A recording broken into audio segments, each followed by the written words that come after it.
안녕하세요, 여러분. 성공합시다. 오늘은 속건제에 대한 이야기인데요. 속건제는 허물에 대한 배상을 말해요. 죄의 값은 반드시 지불되어야 된다는 것을 알려주고 있고, 또 물질적인 배상을 해야 한다는 것을 얘기하고 있죠.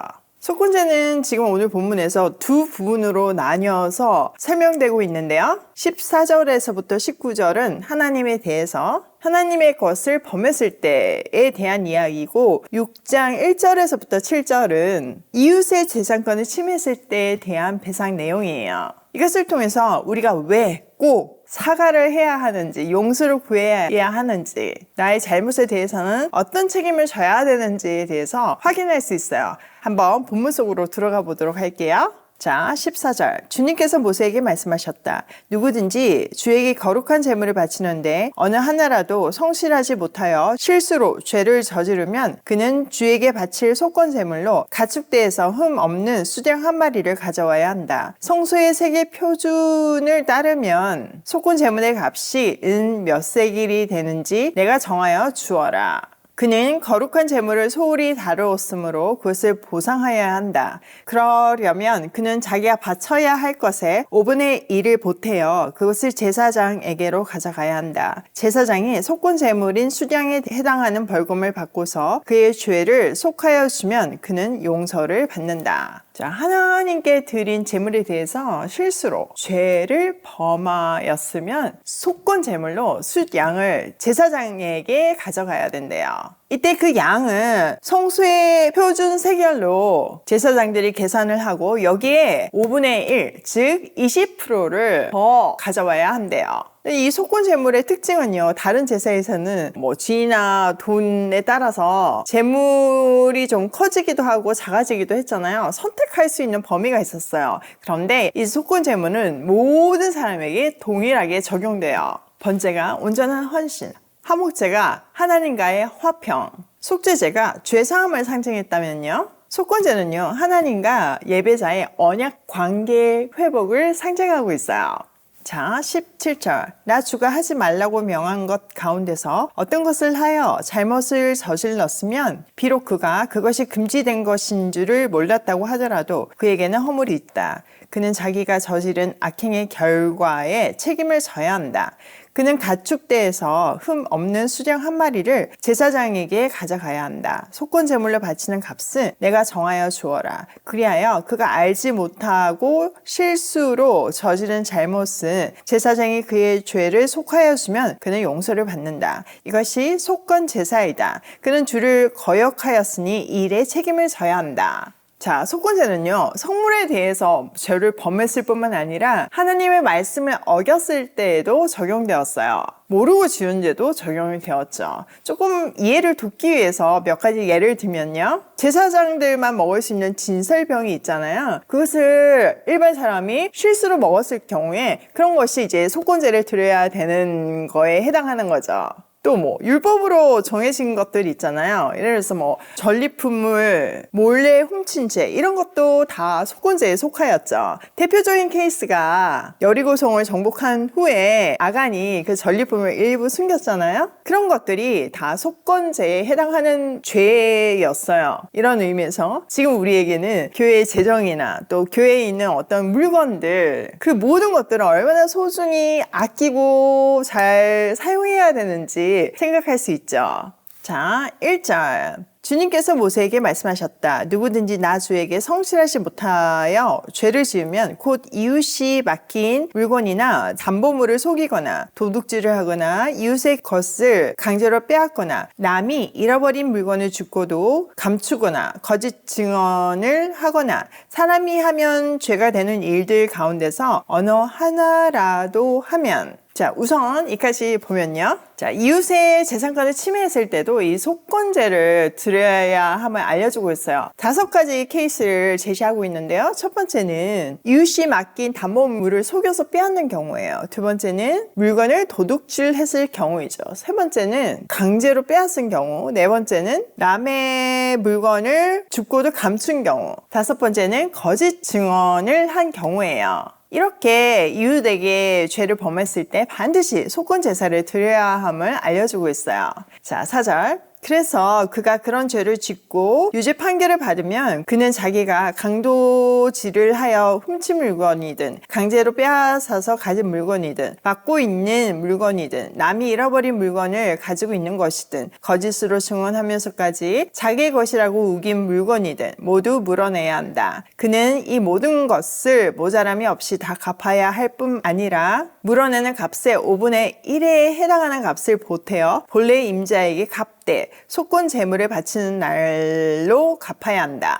그는 주에게 바치는 속건 재물을 제사장에게 가져가야 한다. 그것은 양떼 가운데서 고른 흠 없는 수량 한 마리로 그 속건 재물의 값은 내가 정하여 주어라. 제사장이 주 앞에서 그의 죄를 속하여 주면 그는 사람이 하면 죄가 되는 일들 가운데서 어느 하나라도 하여 지은 그 죄를 용서받게 된다. 자, 이 경우를 좀 보면요. 재판 중에 죄를 고백하고 사죄했을 경우에는 이렇게 물어주고 20%를 더해서 주는 것으로 판결이 났음을 알 수 있어요. 우리가 출애굽기에 보면 죄를 부인 계속 하는데 판결을 받을 경우에는 2배에서 5배까지 보상하라고 되어 있거든요. 그러니까 이 케이스는 자백한 경우를 얘기하는 거죠. 전액은 당연히고요. 거기 20%를 더해서 갚아야 하고 하나님께도 그 속건 제사를 드려야 했어요. 이거 죄를 범하면 손해가 이만저만이 아니죠. 그렇게 강력하게 죄를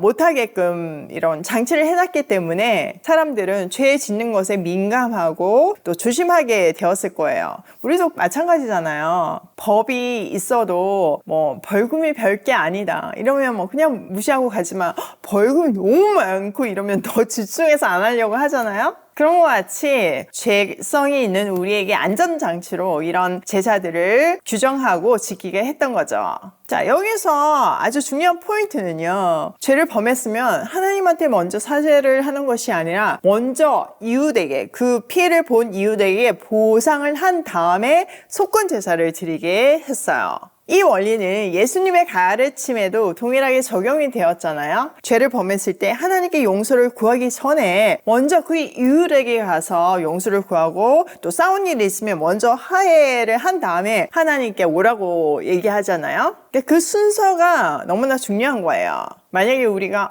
나는 하나님께 용서를 구했으니까 사람한테는 좀 하기 민망하니까 안 해도 돼 이렇게 한 거는 잘못이라는 거죠. 대표적인 영화가 미량이 바로 그 내용이잖아요. 여자 주인공이 이제 하나님을 만나고 살인범을 용서하려고 찾아갔을 때 그 살인범이 나는 하나님이 이미 용서해서 이제 용서받을 게 없다 이런 내용이잖아요. 사실 그거 굉장히 잘못된 거거든요. 사실 사회 속에서 우리에게 이런 모습이 있기 때문에 그런 조롱하는, 비판하는 영화가 있는 거예요. 피해자에게 용서를 구하고 보상하는 것은 너무나 당연한 기본이에요.